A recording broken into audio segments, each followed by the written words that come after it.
Bueno, muy buenos días a todos. Muchas gracias por acompañarnos en esta actividad académica del Hospital General de Medellín. Hoy vamos a ver enfoque del paciente con paquimeningitis. Nos acompaña el doctor Carlos Horacio. El doctor Carlos Horacio es médico internista y reumatólogo de la Fundación San Vicente, del Hospital San Vicente Fundación, y además de eso es docente de la Universidad de Antioquia. Muchas gracias, doctor, por acompañarnos. Eh, Buenos días, muchas gracias por la invitación. Entonces vamos a comenzar. Eh, Vamos a hablar entonces sobre el enfoque del paciente que se nos presenta con paquimeningitis, en el cual, digamos, es muy importante dentro del abordaje diagnóstico la participación de reumatología, pero sin duda el enfoque que hacen los neurólogos y la participación de otras especialidades es fundamental para finalmente lograr tener el diagnóstico preciso de estos pacientes y brindarles el tratamiento que necesitan. Y para empezar, hoy vamos a hablar entonces de las meninges. Recordemos que son una serie de capas que tienen ciertas estructuras específicas, especializadas, que recubren el sistema nervioso central y que fundamentalmente tenemos estas tres capas. La pía madre, que está en contacto estrecho con el borde, digamos, encefálico en este caso, la aracnoides, que está acá pintada en rosado, y la que nos interesa fundamentalmente el día de hoy, que es la dura madre. Y si vemos, digamos, como un corte histológico de todas estas capas, incluyendo las meninges, entonces partimos del cráneo y la dura madre se nos va a dividir en dos grandes, digamos, capas, a su vez, que es la dura periosteal, que está en contacto directo con el cráneo y que vendría a corresponder más o menos a lo que es el periósteo de ese hueso, y una dura meníngea que va a ser, digamos, una transición hacia la aracnoides, y que estas dos están separadas por una capa celular, tanto en la dura como en la aracnoides, y en esta segunda hay una unión muy estrecha entre estas células, hay un agrupamiento muy cercano de ellas para evitar la filtración de líquido desde el espacio subaracnoideo en esa dirección. Entonces, el aracnoides tenemos adicionalmente el aracnoides reticular y el espacio subaracnoideo, y finalmente tenemos la pía madre, que está en un contacto directo con el cerebro y que va a seguir todas las cisuras y todas las cisternas, pues, en el sistema nervioso central. Eh, Como veíamos, entonces la dura madre envuelve y sigue toda esa superficie ósea en la dura periosteal, pero ella adicionalmente tiene unos repliegues muy importantes, que son las zonas donde se separa la dura periosteal de la dura meningea, y que son la hoz del cerebro, la tienda del cerebelo y algunos otros repliegues. En esas zonas es en las únicas zonas donde hay una digamos, separación anatómica real entre las dos capas de la dura madre, y finalmente en esas separaciones es donde se forman los senos venosos, que eso es muy importante para las complicaciones, como vamos a ver posteriormente. Es muy interesante que la dura madre tiene una irrigación significativa. Tenemos vasos arteriales con fenestraciones, tenemos vasos linfáticos y tenemos células del sistema inmune innato de adaptativo locales. Y una cosa bien interesante es que tiene células T residentes locales, que eso pasa muy poco en el sistema nervioso central en estado basal. Tal vez en los plexos coroideos se pueden encontrar este tipo de células, pero en condiciones basales hay muy pocas células T residentes en el sistema nervioso central, lo que facilita un proceso o el orquestamiento de un proceso inflamatorio en ciertas condiciones patológicas que finalmente llevan a la inflamación y al engrosamiento de la dura madre. Y básicamente la definición de la paquimeningitis es un proceso inflamatorio y fibrosante de la dura madre. Esa dura madre, que normalmente mide entre 1 a 2 milímetros, puede engrosarse en el encéfalo incluso hasta 10 milímetros, y se han descrito casos en médula de engrosamientos hasta de 20 milímetros. Y esta básicamente es la definición. Tenemos una clasificación grande de la paquimeningitis en aquella que compromete el cráneo o la paquimeningitis espinal. Y en el compromiso craneal hay tres grandes zonas de compromiso en las diferentes enfermedades. En el número 1, la hemisférica, que incluye la hoz cerebral, una que compromete especialmente la fosa posterior, y otra zona frecuentemente afectada es la zona paracelar. Y pues adicionalmente tenemos la paquimeningitis espinal. Claramente hay un predominio de la paquimeningitis craneal en las diferentes enfermedades. Más o menos es entre todas las enfermedades el 75% de los casos, más o menos un 10%, 15% espinal, y el resto es una paquimeningitis combinada craneal y espinal. Con respecto a la epidemiología, hay muy pocos datos porque esta manifestación clínica se presenta en muchísimas enfermedades, pero tenemos este dato publicado en Japón que habla de una prevalencia de 0.95 casos por 100.000 personas, sin una diferencia significativa por sexo para todas las causas de paquimeningitis. Y hoy vamos a ver dentro del enfoque de estos pacientes que hay muchas etiologías, y digamos que las pudiésemos agrupar en estos grandes grupos. Las enfermedades reumatológicas, donde hay tres fundamentales: la enfermedad relacionada con IgG4, la sarcoidosis y la vasculitis. Y dentro de las vasculitis, específicamente las vasculitis ANCA, y dentro de ellas el fenotipo de granulomatosis con poliangitis. Pero adicionalmente otras vasculitis de forma infrecuente puede dar paquimeningitis: la arteritis de células gigantes, la poliarteritis nodosa, el síndrome de Behçet, y otras enfermedades autoinmunes sistémicas reumatológicas como el lupus, el síndrome de Sjögren, la artritis reumatoide, la enfermedad mixta del tejido conectivo, que de forma infrecuente pueden dar paquimeningitis. Otro grupo fundamental en el enfoque son las infecciones, y dentro de las infecciones las más importantes son las bacterianas, y a su vez dentro de las bacterias lo que nunca se nos debe olvidar es la tuberculosis y la sífilis como causa de paquimeningitis, pero adicionalmente otras bacterias que están en nariz, senos paranasales u oído pueden finalmente llegar y generar paquimeningitis. Los hongos, se ha descrito paquimeningitis por Candida, Aspergillus, Cryptococcus, que de nuevo usualmente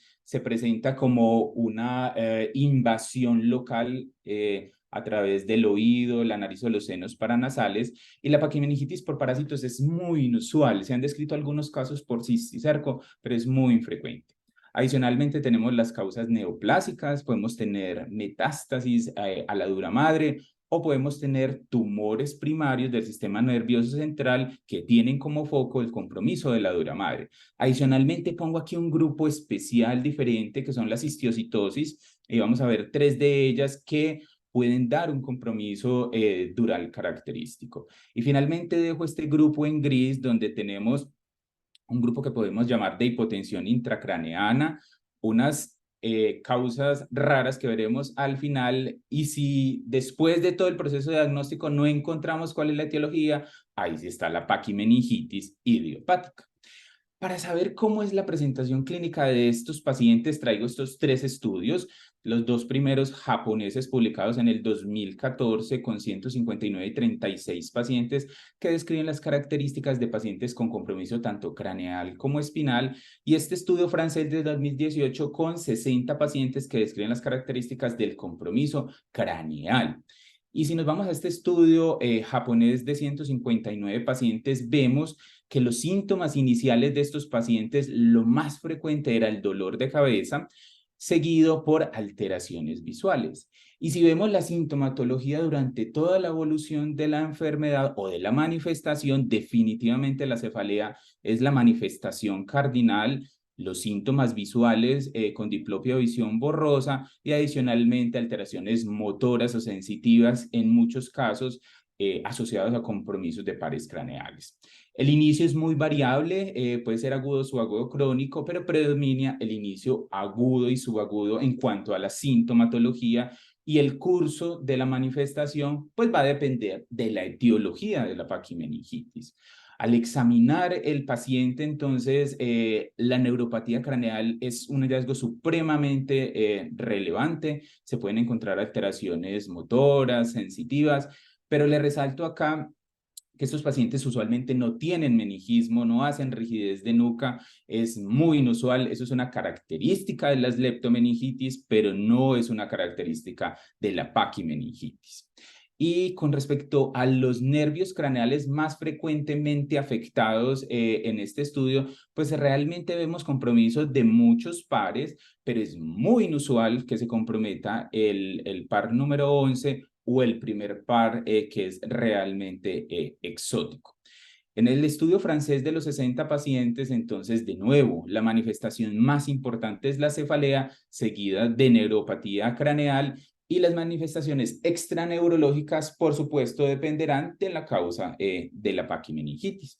Entonces, resumiendo la presentación clínica, la cefalea es el síntoma, la manifestación cardinal que se presenta en hasta el 100% de los pacientes, la neuropatía craneal hasta en el 64% de los pacientes, con compromisos de muchos pares, pero insisto, el primero y el 11 usualmente respetados. Pueden haber convulsiones usualmente asociadas a un compromiso parenquimatoso propio de la enfermedad o por invasión, digamos, extensión de ese proceso inflamatorio en la paquimeningitis nodular. Síntomas de focalización y síndrome confusional también se ha descrito. Y en la paquimeningitis de médula, entonces los pacientes usualmente lo que tienen es raquialgia, radiculopatías y síntomas y hallazgos de compresión medular.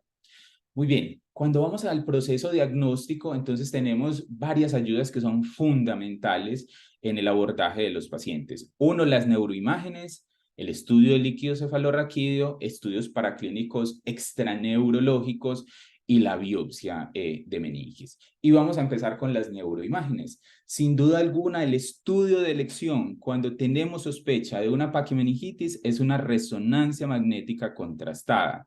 Nos permite hacer el diagnóstico de la paquimeningitis, nos permite clasificar el tipo de paquimeningitis, determinar cuál es la extensión de la misma y si hay complicaciones asociadas a esta manifestación.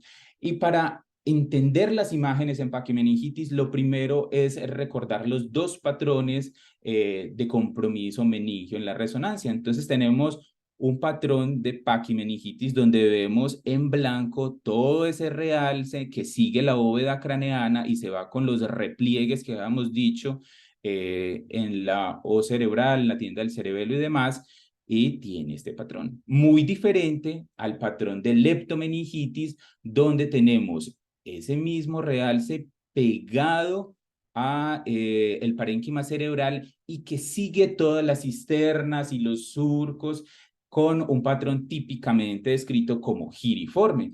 Y esto trasladado a las imágenes de resonancia, entonces vemos este patrón duro aracnoideo, que es este patrón liso que habíamos dicho, circunferencial, y este patrón que es pia subaracnoideo, que es el de la leptomeningitis, donde vemos todo ese compromiso que se mete a través de los surcos. Entonces son dos patrones muy diferentes. Sin embargo, no son dos patrones excluyentes, porque hay enfermedades y hay condiciones que nos pueden dar tanto un compromiso paquimeningio como un compromiso leptomeningio, como en este caso de una sífilis, y siempre que tengamos combinación de paquimeningitis y leptomeningitis, se nos tiene que venir a la mente la probabilidad de un proceso infeccioso si el cuadro clínico pues lo sugiere. Adicionalmente hay otras etiologías, miren acá cómo se ve de claro el compromiso de la dura paquimeningio, pero adicionalmente este compromiso leptomeningio en un paciente con un linfoma. Ahora bien, cuando hacemos el estudio de resonancia en los pacientes con la sospecha de paquimeningitis, tenemos que recordar que hay un realce meningeo normal.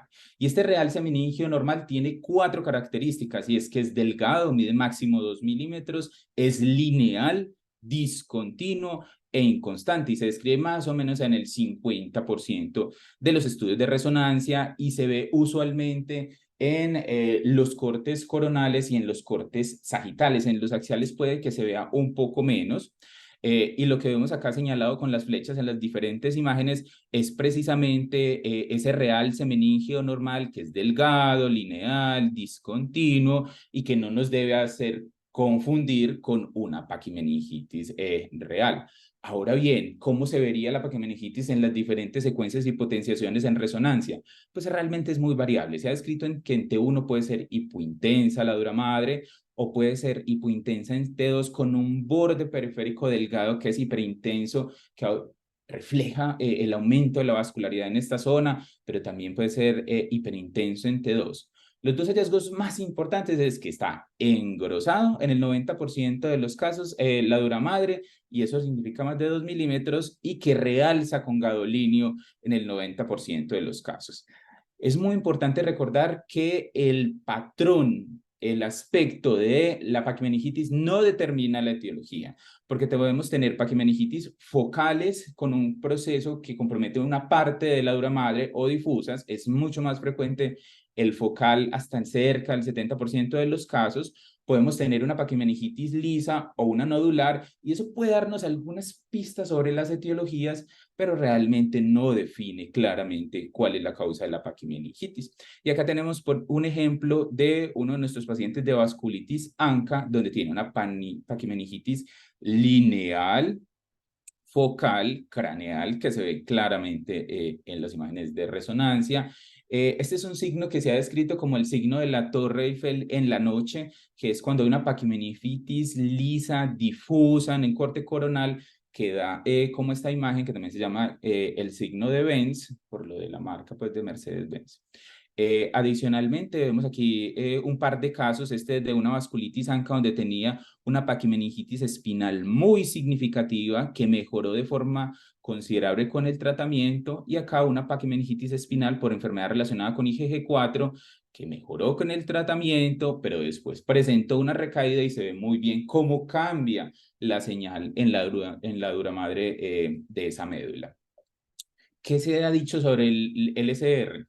Entonces, en este par de estudios japonés y francés de diferentes causas de paquimeningitis, se encontró que era frecuente que los pacientes tuviesen pleocitosis, que normalmente es de leve a moderada, y la hiperproteinorraquia, pues que es mucho más frecuente.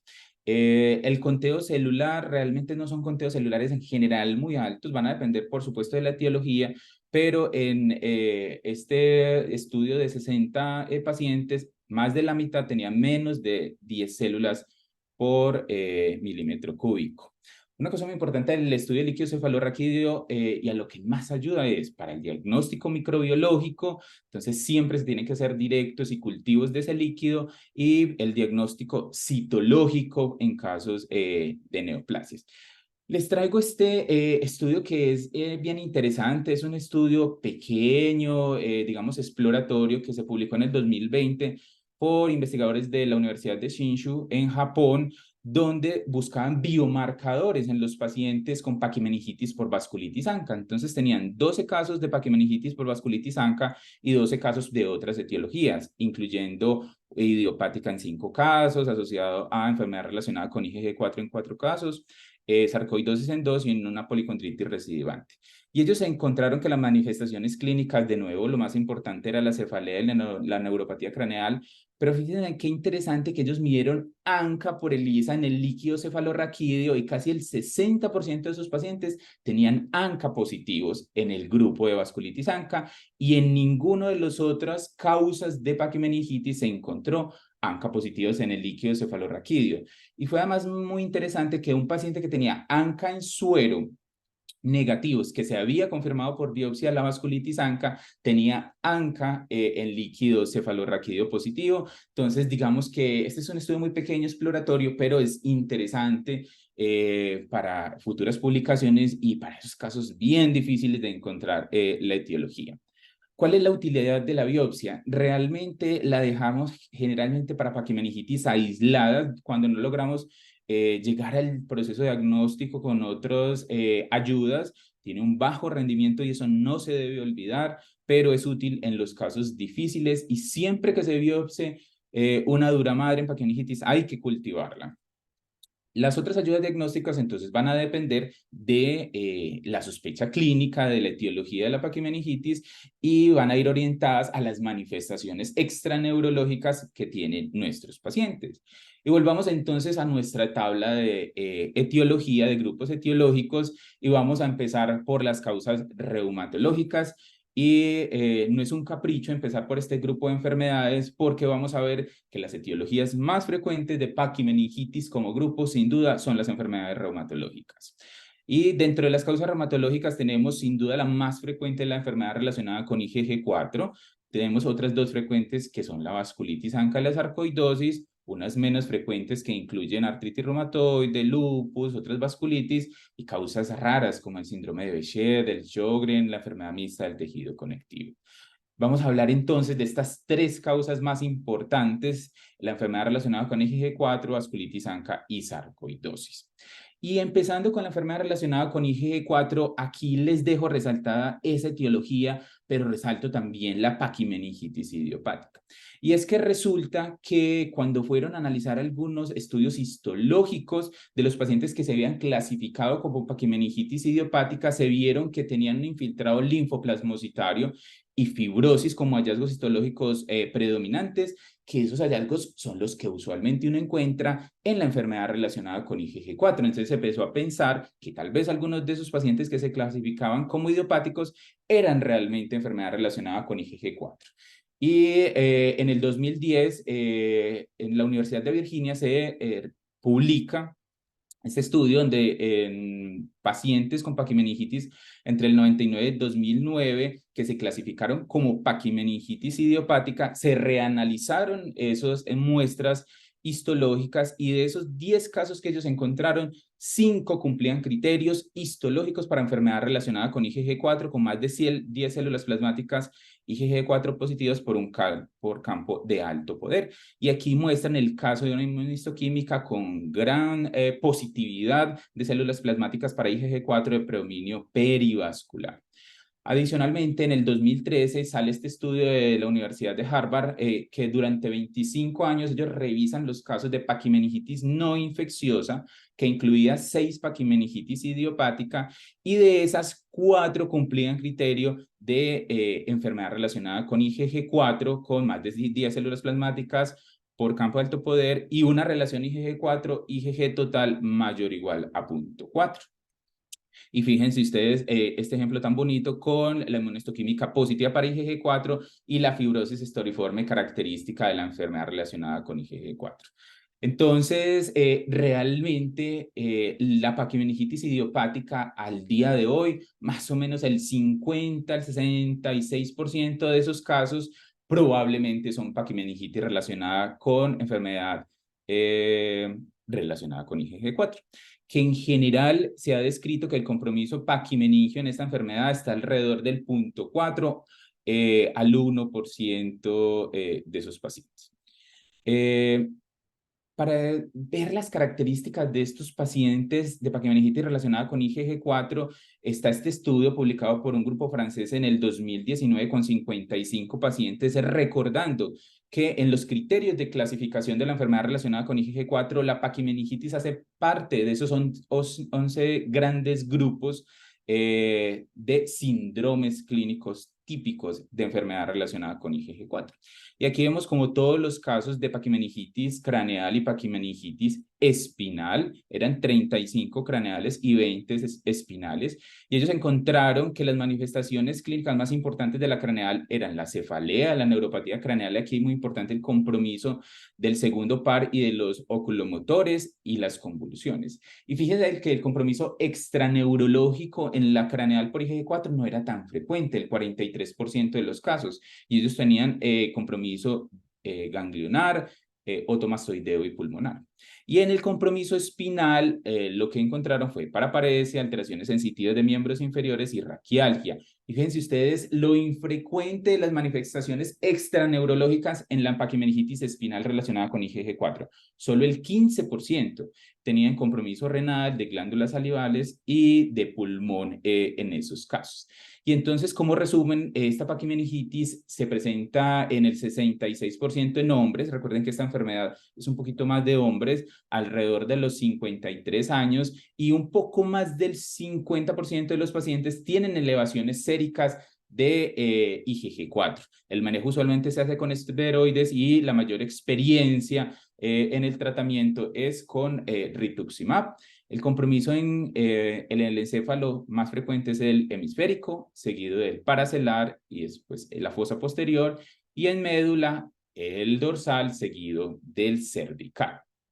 Ahora bien, pasando a una causa frecuente en reumatología, tenemos las vasculitis ANCA. Recuerden ustedes que el compromiso de la dura madre en vasculitis ANCA se puede presentar en la enfermedad sistémica o como forma localizada de vasculitis ANCA, y más o menos el 3 al 4% de los pacientes con vasculitis ANCA pudiesen tener compromiso de la dura madre. Es sin duda más frecuente en la granulomatosis con poliangitis, seguida de la poliangitis microscópica y finalmente la granulomatosis eosinofílica con poliangitis. Y las manifestaciones clínicas de estos pacientes las podemos ver reflejadas en estos dos estudios japoneses publicados en el 2014 y en el 2019 con 21 y 15 pacientes. Y en este primer estudio de la Universidad de Gunma, durante 9 años, ellos vieron qué pacientes tenían con paquimeningitis y vasculitis ANCA, y vieron que más o menos la mitad de los pacientes debutaban con la paquimeningitis, que la forma más frecuente de la vasculitis ANCA era una GPA en el 93%, y ellos tenían como ANCA predominante los anti-MPO, pero digamos que esto está sesgado porque las vasculitis ANCA en Japón usualmente o predominan pues las anti-MPO. En este estudio, entonces, de 15 pacientes tenían cefalea y neuropatía craneal como manifestaciones clínicas predominantes, y aquí sí hay un compromiso extraneurológico mucho más frecuente que en la enfermedad relacionada con IgG4, compromiso pulmonar, de senos paranasales y otomastoideo. El par más afectado en este estudio fue el 10, pero adicionalmente el 8, el 9 y el 2. En este otro estudio que se realizó, se evaluaron los casos durante 16 años en la Universidad de Niigata. Encontraron 21 casos de paquimeningitis por vasculitis ANCA, el 82% eran GPA y el anticuerpo predominante era el anti-MPO. De nuevo, estamos hablando de un estudio de Japón. La cefalea y neuropatía craneal de nuevo con manifestaciones cardinales, y acá el 86% de los casos tenían compromiso extraneurológico, y fíjense que es muy parecido: pulmón, senos paranasales y compromiso otomastoideo. En este caso el par más afectado fue el 8, seguido pues de otros pares. Tuvieron la posibilidad o reportaron los estudios histopatológicos en 7 casos, y en las biopsias de duramadre en vasculitis ANCA es muy importante. Lo que uno ve es un engrosamiento, fibrosis en la duramadre y una inflamación inespecífica. Pero hallazgos más específicos de vasculitis ANCA, como necrosis, vasculitis o inflamación granulomatosa, usualmente se encuentran alrededor del 40 al 50%, y eso pues no se debe olvidar.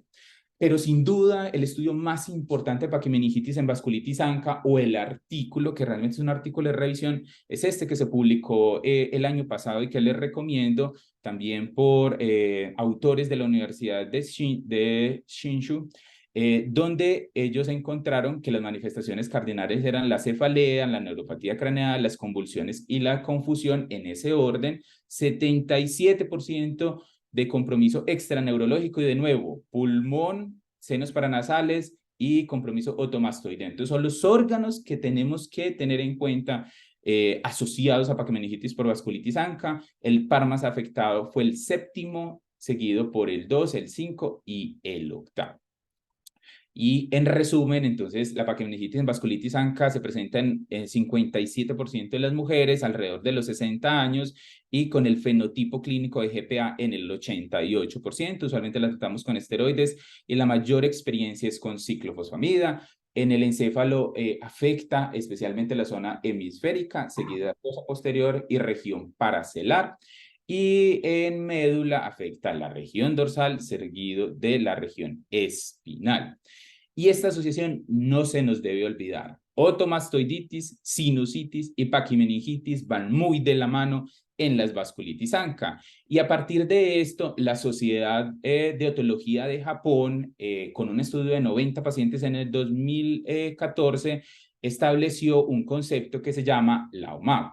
La OMAV es la otitis media asociada a vasculitis ANCA, donde yo tengo la vasculitis anti-PR3 o anti-MPO positiva con compromiso de la audición, con una hipoacusia neurosensorial conductiva o mixta, y que característicamente se asocia a paquimeningitis. Esto se presenta entre el 20 al 60% de los pacientes con GPA. Y ellos posteriormente, en el 2021, sacan este estudio de 297 pacientes con OMAP, y fíjense ustedes que en esos pacientes con el compromiso auditivo, la manifestación más importante fue la hipoacusia en casi el 100% de los pacientes, pero fíjense que casi un cuarto tenían cefalea. Y las asociaciones con otras manifestaciones, entonces el compromiso de nariz y senos paranasales en el 40%, compromiso del nervio facial muy frecuente y el compromiso de la dura madre en el 24%. Entonces esa asociación de senos paranasales, de dura madre y de oído es muy frecuente en las vasculitis ANCA y no se nos debe olvidar. Pasamos ahora a la paquimeningitis sarcoidea. El compromiso del sistema nervioso central, la neurosarcoidosis, es relativamente frecuente, se describe entre un 2 a un 26%, y la paquimeningitis en sarcoidosis puede presentarse en hasta el 16% de los casos. Pero adicionalmente, sarcoidosis da mucha leptomeningitis. De hecho, en varios estudios es más frecuente tener leptomeningitis que paquimeningitis, pero no es frecuente que en sarcoidosis uno tenga paqui y leptomeningitis superpuesta. Usualmente van separadas. Y en este estudio de un centro de neurosarcoidosis del Reino Unido, publicado en el 2018, con 27 pacientes de la UCL, en 15 años, estos pacientes con neurosarcoidosis se encontraron en cerebro, entonces 23 pacientes con paquimeningitis, y fíjense que 67 con leptomeningitis, y en médula 4 con paquimeningitis espinal y 21 con leptomeningitis. Y las manifestaciones clínicas entonces de la craneal, la cefalea, neuropatía craneal, y aquí las convulsiones son muy importantes y vamos a ver por qué. Y el compromiso extraneurológico es muy frecuente en sarcoidosis. Es muy raro en sarcoidosis tener paquimeningitis aislada, va del 68 al 96%. El pulmón y el tórax, como en todas las formas de sarcoidosis sistémicas, es frecuentemente afectado, el ojo y la piel.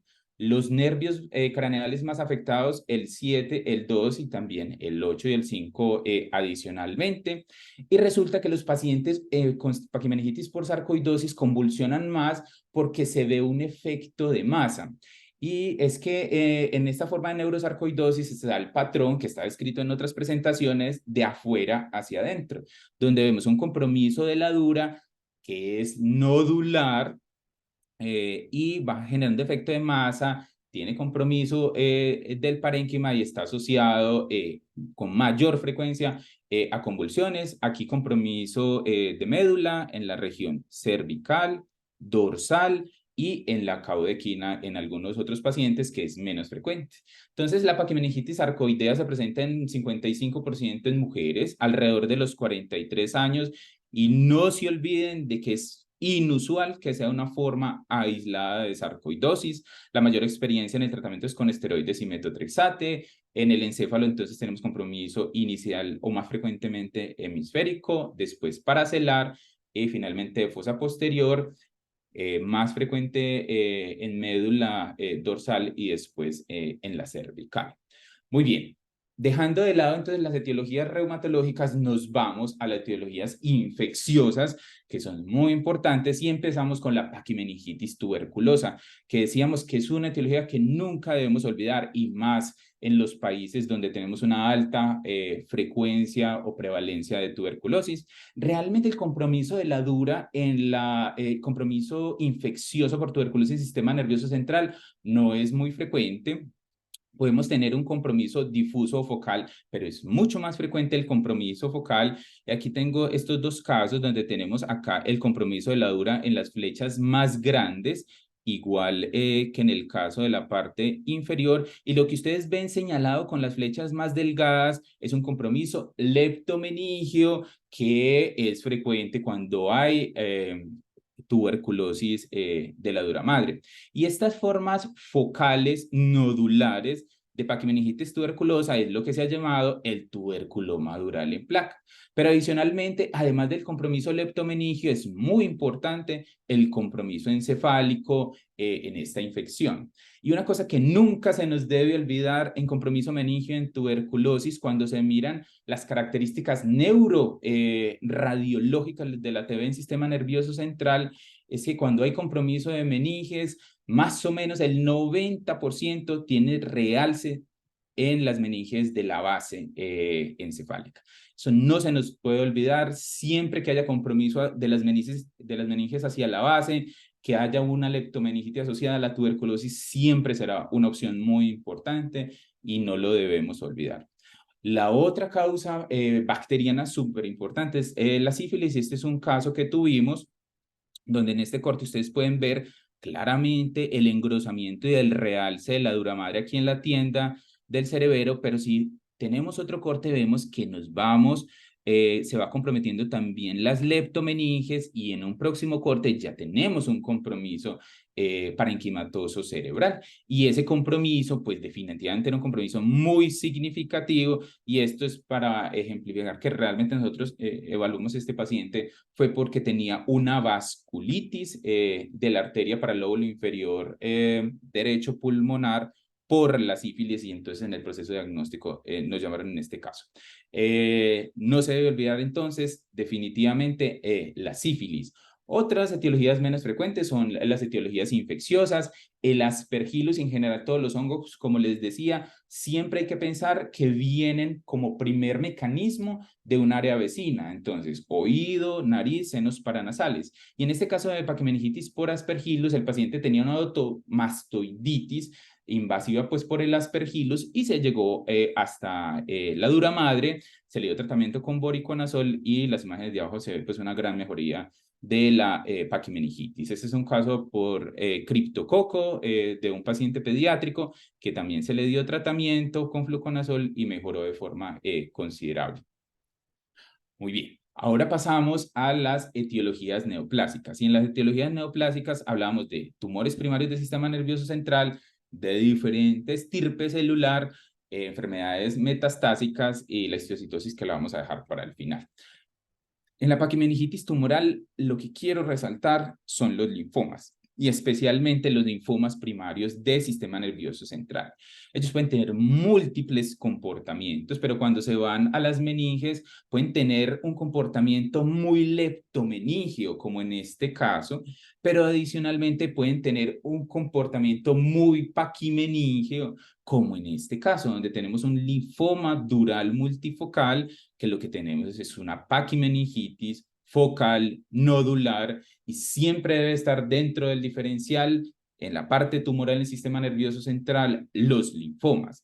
Adicionalmente, los meningiomas que tienen un amplio espectro de presentación neuroradiológica, entonces deben estar como dentro del diagnóstico diferencial. Usualmente es difícil de que haya confusión con un meningioma, pero hay algunos casos que pueden ser difíciles.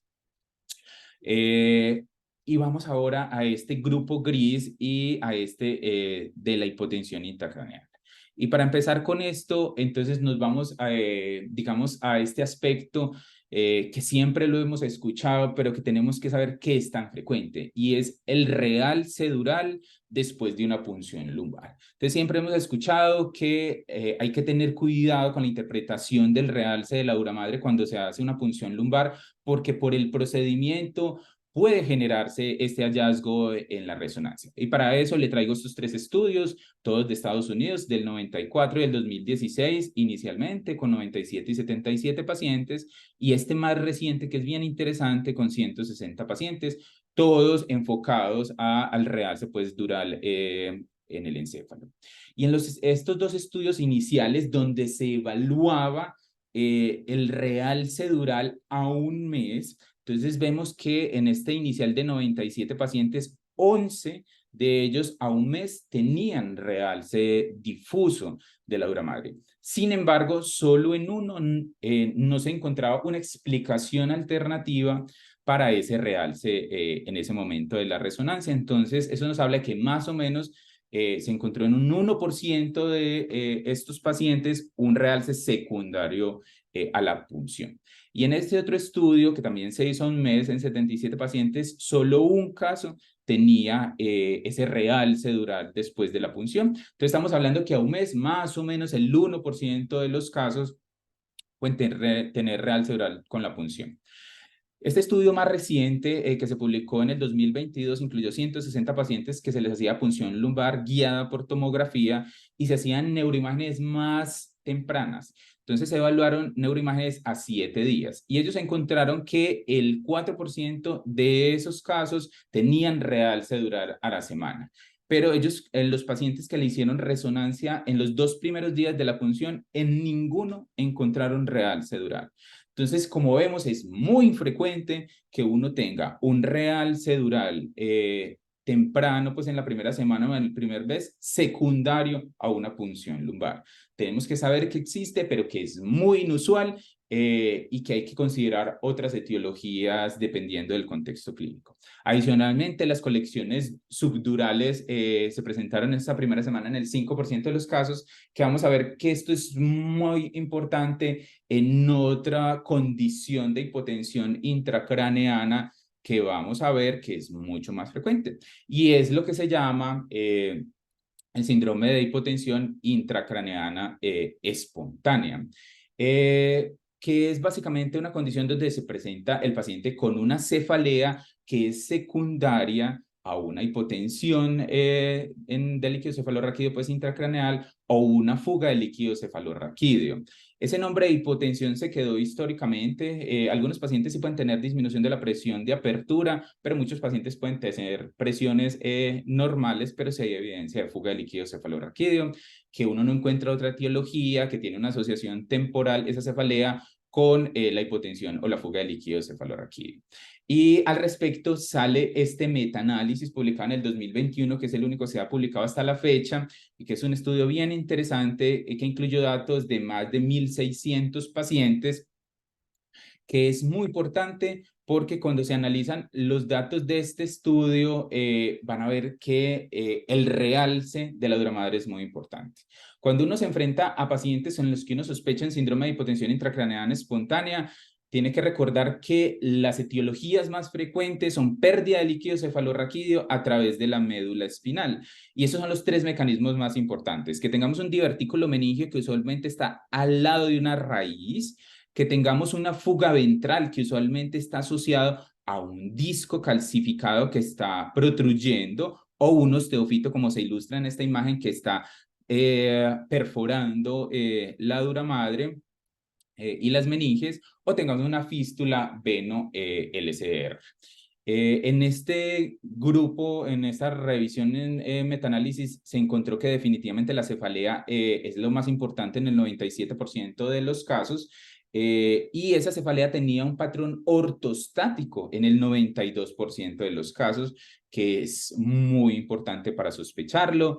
La ubicación del dolor de cabeza realmente no tenía una ubicación típica y como otras manifestaciones asociadas es muy importante. La náusea y el vómito, en más de la mitad de los pacientes pudiesen tener dolor en el cuello, rigidez y síntomas audiovestibulares, tinnitus, mareo, trastornos de la audición, son frecuentes en esta condición. Y esto lo traigo hoy, esta entidad, porque el hallazgo en resonancia más frecuente de la hipotensión intracraneana espontánea es el realce paquimeningio difuso en el 73% de los casos.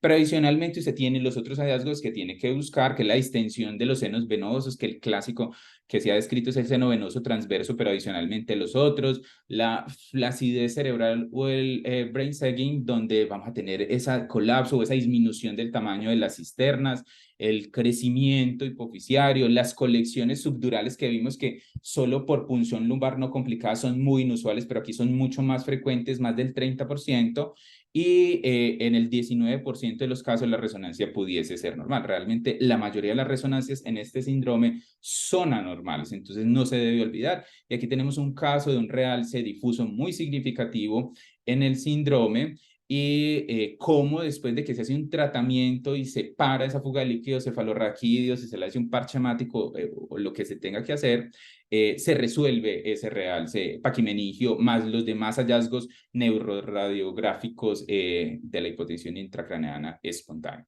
Entonces, no se nos debe olvidar, es un poco más frecuente de lo que se piensa. Y ahora vamos finalmente a las etiologías raras. Y como alguna vez un profesor me decía, las cosas no son raras, lo raro es que uno las conozca. Y vamos a empezar con la histiocitosis. Y en la histiocitosis traigo estas tres, hay muchos tipos de histiocitosis, pero estas tres digamos que son importantes en cuanto al compromiso de la dura madre, la enfermedad de Erdheim-Chester, la histiocitosis de células de Langerhans y la enfermedad de Rosai-Dorfman. Y como pueden ver, dentro del compromiso neuroradiológico, el compromiso de la dura madre es muy importante.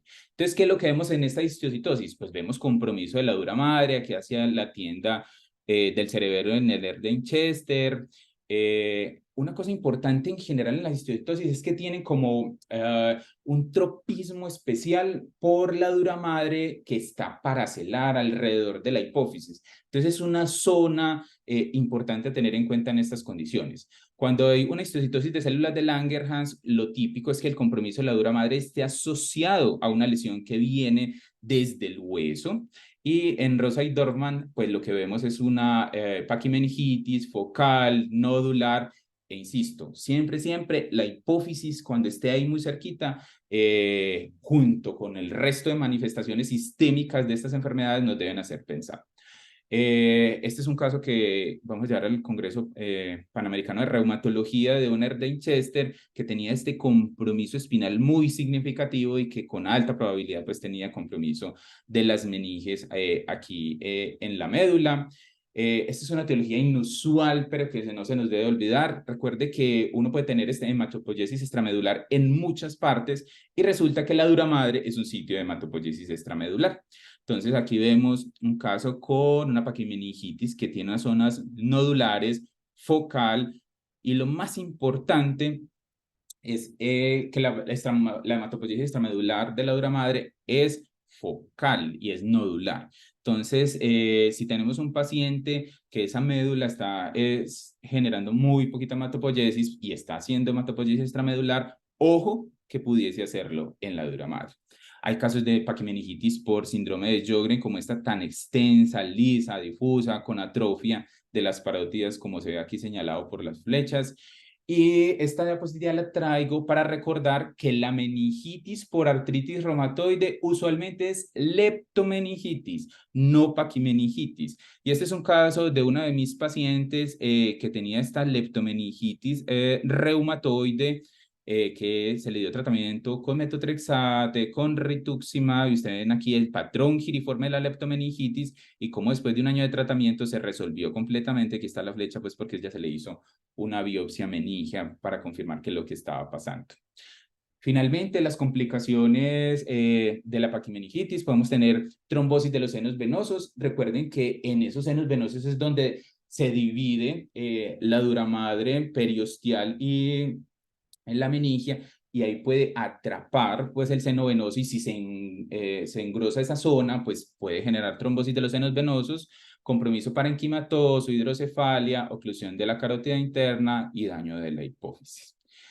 Y este es un flujograma de resumen que les propongo para enfocar estos pacientes. Entonces tenemos una sospecha de paquimeningitis. El paciente entonces en la parte craneal va a tener cefalea o neuropatía craneal única o múltiple. Realmente en los estudios es un poquito más frecuente tener neuropatía craneal múltiple que única. En la parte espinal podemos tener cambios motores o sensitivos de predominio en miembros inferiores. En todos los pacientes le vamos a hacer una resonancia contrastada.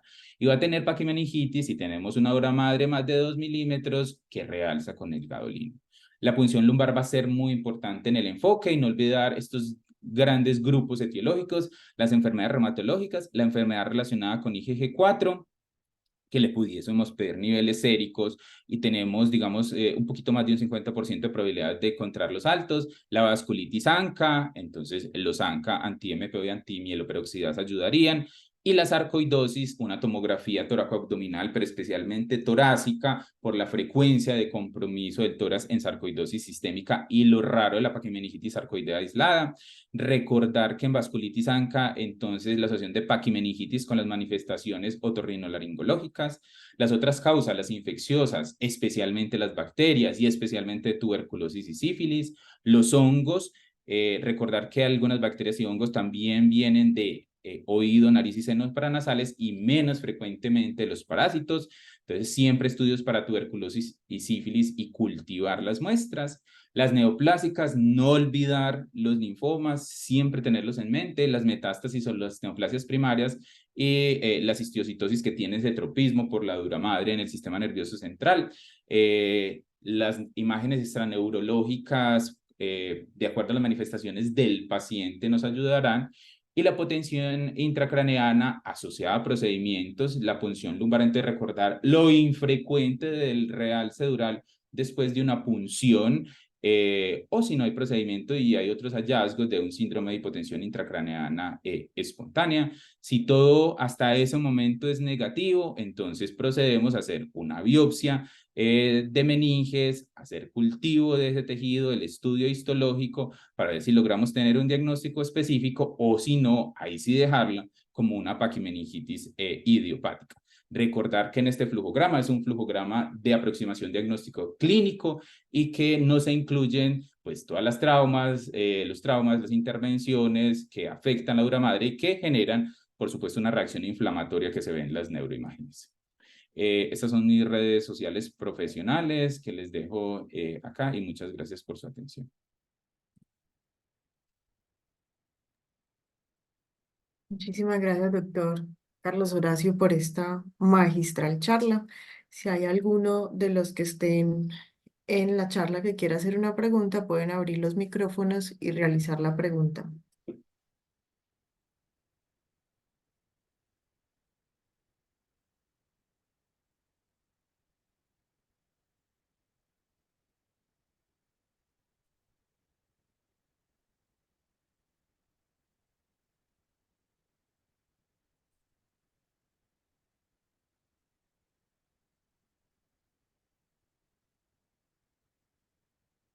Pocas preguntas. Sí, todo quedó como muy claro. ¿En algún momento has visto esas inflamaciones meningias con síndromes desmielinizantes? Mm, no, compromiso de la dura madre, en los casos que he tenido, no. Hay muchas otras causas, de hecho, en diferentes tipos de cefalitis autoinmunes, frecuentes, infrecuentes, puede haber también compromiso autoinmune de las meninges, incluyendo la dura madre, pero en enfermedades desmielinizantes que yo haya tenido, no, no recuerdo en este momento realmente.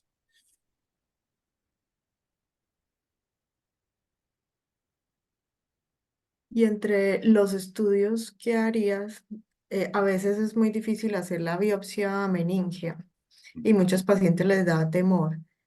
¿Qué otro fuera, qué otro estudio se podría hacer en esos casos? No, o sea, definitivamente, o sea, uno de los estudios importantes en la generalidad de los pacientes es la resonancia, el estudio del líquido cefalorraquídeo, los estudios paraclínicos, dependiendo si el paciente tiene manifestaciones extraneurológicas, ¿cierto? Si hay algún otro órgano potencialmente afectado por una enfermedad sistémica que se esté reflejando en la dura madre, pues ir como a ese lado. Eh, lo que sí me parece muy importante por lo frecuente del compromiso dural aislado en enfermedad relacionada con IgG4 es buscar en ellos. Y yo en ellos sí les haría, si no encuentro ninguna otra manifestación, hacerle niveles séricos de IgG4 vale la pena. Recuerden que hay que ser muy cuidadosos cuando uno interpreta los hallazgos histológicos de fenómenos inflamatorios crónicos porque pueden haber células plasmáticas que son positivas para IgG4 sin ser enfermedad relacionada con IgG4. Entonces Ujú. debe haber realmente un sustento, una evidencia histológica contundente, un cuadro clínico contundente. No toda inflamación con células IgG4 positivas es una enfermedad relacionada con IgG4. Entonces yo creo que depende mucho de la clínica, de la sospecha que tú tengas para, digamos, pensar en las otras ayudas diagnósticas. La biopsia realmente la hacemos, en la experiencia que yo he tenido en los pacientes que yo he visto con las diferentes etiologías, la hacemos de forma inusual. Casi siempre logramos llegar a un diagnóstico y quedar lo suficientemente convencidos del diagnóstico para iniciar tratamiento sin realizar la biopsia de meninges, luego de hacer pues una aproximación diagnóstica completa del paciente. Súper, gracias. Por acá la doctora Dionis dice, en desmielinizante hemos visto paquimeningitis en Antimoc y la doctora Judy Rocha dice, ¿qué opina del rol del PET-CT? Y luego seguimos con la pregunta de la doctora Gloria Vázquez. Ok, entonces, definitivamente la imagen de elección, sin ninguna duda, es la resonancia. Sin embargo, si usted está enfocando el paciente y usted cree que el PET le puede servir para evaluar la actividad metabólica en otra zona por su sospecha diagnóstica, pudiese ser una ayuda. Hay publicaciones, no de estudios realmente sobre la utilidad clara del PET en el enfoque de la paquimeningitis, pero sí reportes y algunas series de casos donde se ha evidenciado por PET un aumento del metabolismo en las meninges y finalmente se llega pues como al diagnóstico. Entonces no es el estudio de entrada para el enfoque, pero insisto, si usted el PET le puede aportar para evaluar otros órganos en su sospecha diagnóstica, puede ser una ayuda. Doctora Gloria. Carlos, felicitarte por la charla. Es excelente, excelente esta charla. Yo tengo como varias preguntitas. Primero, cuando evaluaron los ANCAS en líquido cefalorraquídeo, ¿lo hicieron por ELISA o por inmunofluorescencia? Y la segunda pregunta es, cuando vos decidís que vas a hacer biopsia, ¿la biopsia se toma en el difuso en algún sitio anatómico especial? ¿Se tiene evaluado qué sitio anatómico pudiera dar mayor rendimiento si vos tenés una paquimeningitis difusa? Y lo tercero es, ¿qué recomendaciones de tinciones especiales harías a la biopsia y qué recomendaciones de estudios especiales harías al líquido cefalorraquídeo para descartar infección? Perdón, todo el patrón de preguntas.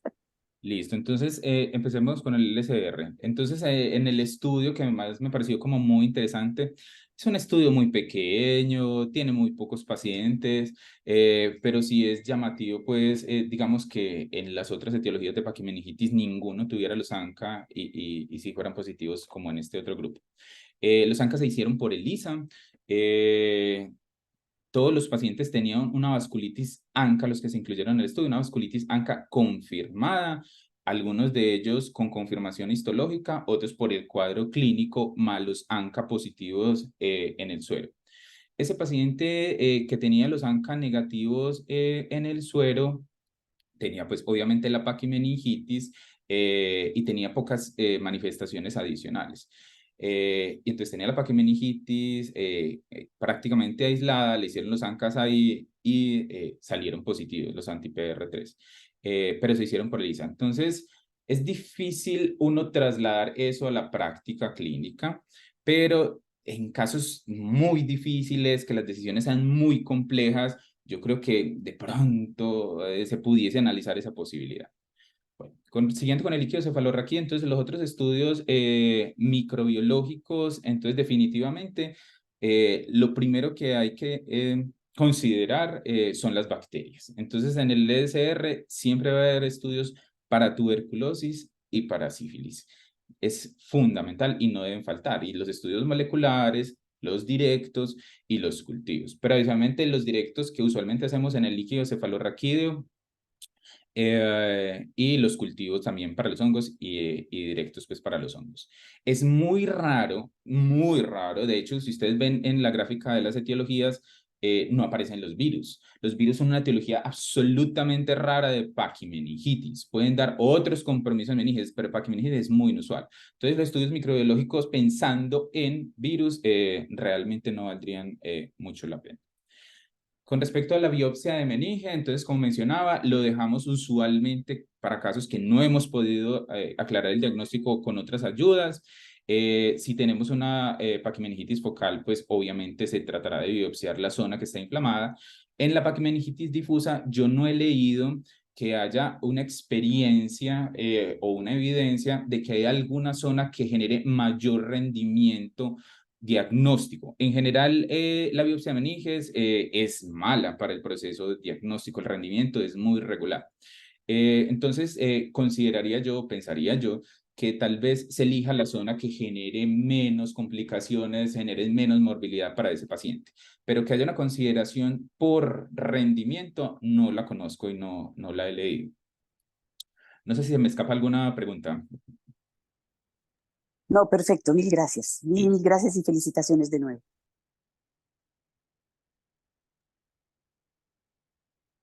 Bueno, creo que esta pregunta es muy parecida a la que hizo la profe, que para llegar a la conclusión que se trata de una paquimeningitis idiopática debemos tener biopsia meninge y que si hay algún hallazgo en esa paquimeningitis idiopática y si tiene alguna especificación con respecto al tratamiento. Y creo que ya con esto cerramos las preguntas.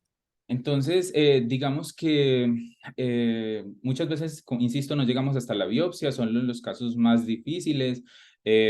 Uno pudiese tener o decir con más seguridad de que es una paquimeningitis idiopática si hizo todo el estudio, incluyendo la biopsia de meninges, pero en muchos casos no vamos a llegar hasta allá. Cuando digamos que se analizan las biopsias de meninges, pues el patrón inflamatorio de esa dura madre nos va a orientar a las etiologías y nos ayudará a tomar decisiones de algunas tinciones adicionales. Entonces, si tenemos un patrón de inflamación linfoplasmocitaria, sin mucha necrosis, sin inflamación granulomatosa, ahí probablemente hacerle tinciones buscando enfermedad relacionada con IgG4 sea una muy buena opción. Se le hacen igual todas las tinciones para buscar una etiología infecciosa. Y el tratamiento entonces va a depender de la etiología. Obviamente, cuando uno no encuentra etiología y finalmente dice que es idiopática, el tratamiento que se ha usado en algunos casos es utilizar pues como esteroides dependiendo de las manifestaciones clínicas del paciente.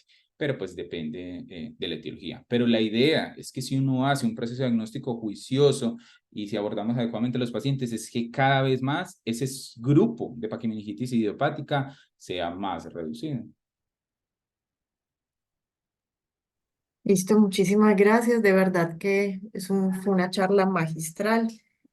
Aprendimos todos muchísimo con esto. Lo esperamos en un futuro también para que nos siga enseñando con algún otro tema.